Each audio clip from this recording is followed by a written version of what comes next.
In its NSX supercar, Honda builds one of the most exciting hybrids on sale today. It's a low, sleek and sensationally fast car that shows how petrol and electric power can combine to produce something really special. Can you imagine my excitement then when Honda offered me the chance to review its all-new hybrid, the Jazz? Okay, it's no NSX, but stick around and I'll tell you why this hybrid Honda is actually a fantastically clever car. First though, don't forget to subscribe to the CarGurus UK YouTube channel, hit the notification buttons too, and then you'll be kept up to date as our new videos go live. Do you know, I can totally see the appeal of the Jazz. I always have been able to, right back to when the first model was launched in 2001, because this isn't a car that is pretending to be exciting or fast or to have handling like a sports car. No, this car is very much about thoughtful design, really impressive practicality and absolutely hassle-free motoring. And this silhouette you see here, this clearly fits that brief very well because it's hardly changed throughout the whole life of the Jazz. Tall, narrow, wheels pushed to each corner, upright rear and long slanting nose. Those are the MPV inspired hallmarks of the Jazz design, and they serve a very specific purpose. That being to maximise interior space. Now, as regular viewers will know, I'm a fan of the old Audi A2. In fact, I've got an Audi A2, and the reason I like it is for the way it uses clever design and construction to maximise interior space in what is a small car. However, if I'm honest, the Honda Jazz has long done a better job than the Audi, and this boot is a really good example of how. So, for example, not only does it have a really impressive capacity for a small car, but also really nice low loading lip, nice square shape, there's underfloor storage there, and when you want to fold the seats, it's as simple as pushing that and they go completely flat. With a capacity that ranges from 304 litres with the rear seats in place to 1205 litres with them lowered, the Jazz is a seriously practical small car. Honda has also retained its magic rear seats for this 4th generation Jazz, and what that means, not only do they fold completely flat like that, but also, you ready? Ta-da! You can lift the seat bases up, and what that means is you get this really tall space here. I think last time I did a Jazz review I joked that you could stand a whole Rebecca Jackson in there. That remains true today. Plus, once you are in, the Jazz is really roomy. Remember, this is essentially a super mini sized car, and look how much leg room I've got and also how much headroom I've got. Other neat touches include large windows to let in lots of light, an almost flat floor to make it easier to get a third person in, lots of storage including in the doors, and even phone holders that are integrated into the backrests of the seat in front. Bear in mind, it's not only tall adults who are going to appreciate how spacious the Jazz is back here. It's also parents who have children in bulky rear-facing child seats, on which note, they will also like that the Jazz has very easy to access ISOFIX points.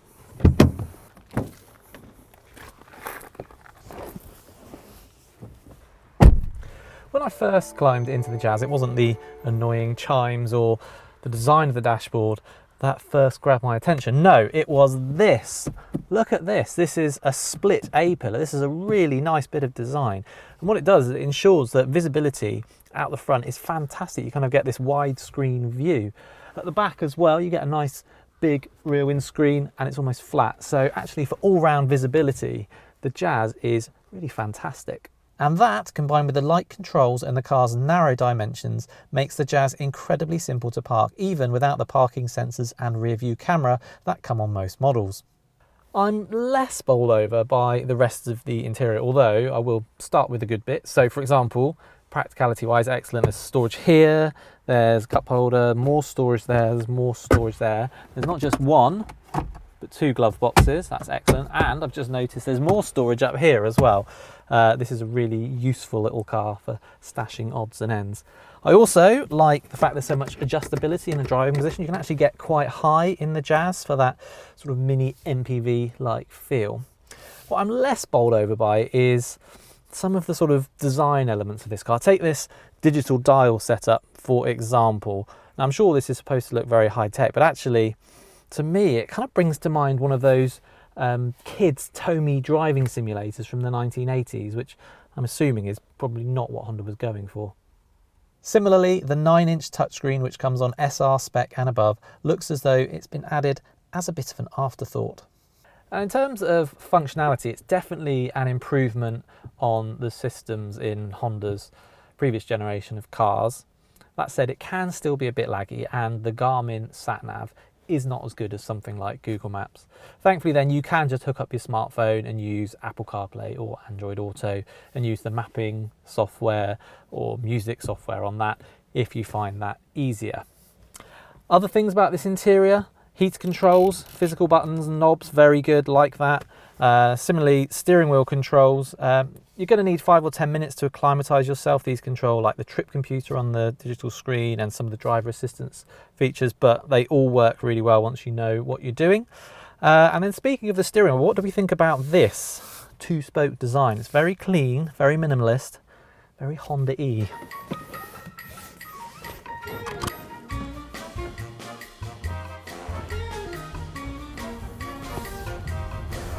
As already noted, this new Honda Jazz is a hybrid.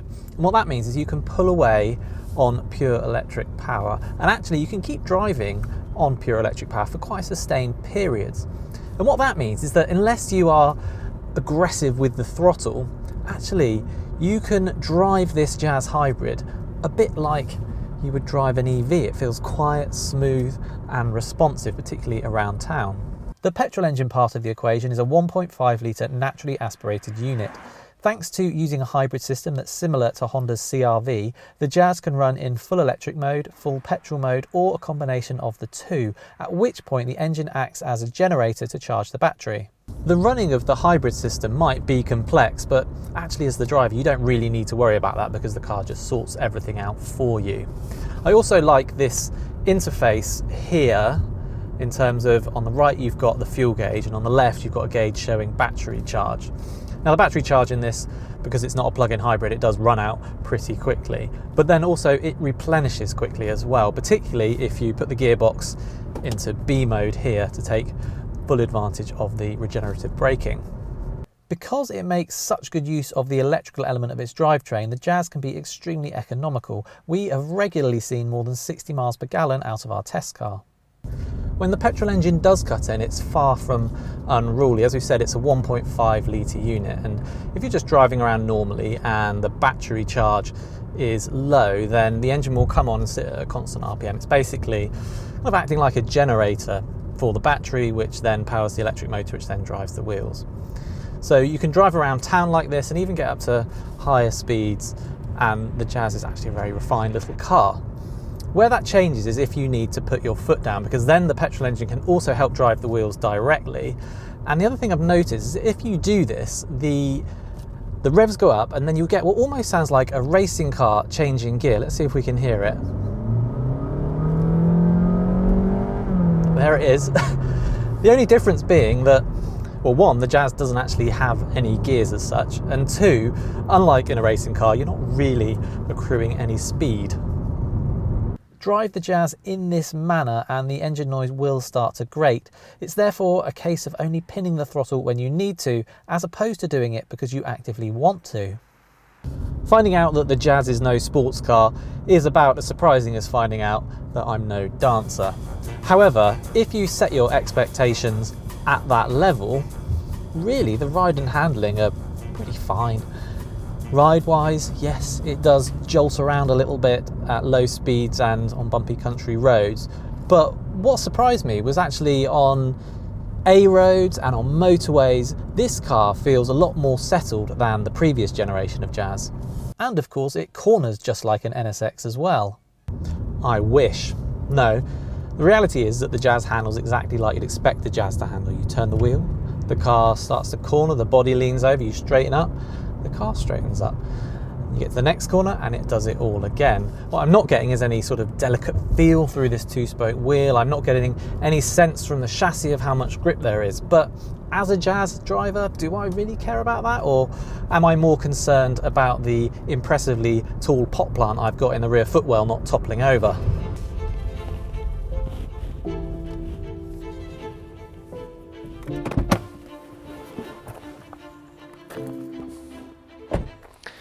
You know, it's always been easy to poke a bit of fun at the Jazz simply because it is such an overwhelmingly rational purchase. If you love it, it's probably because of its excellent practicality or the fact it's so easy to drive or cheap to run.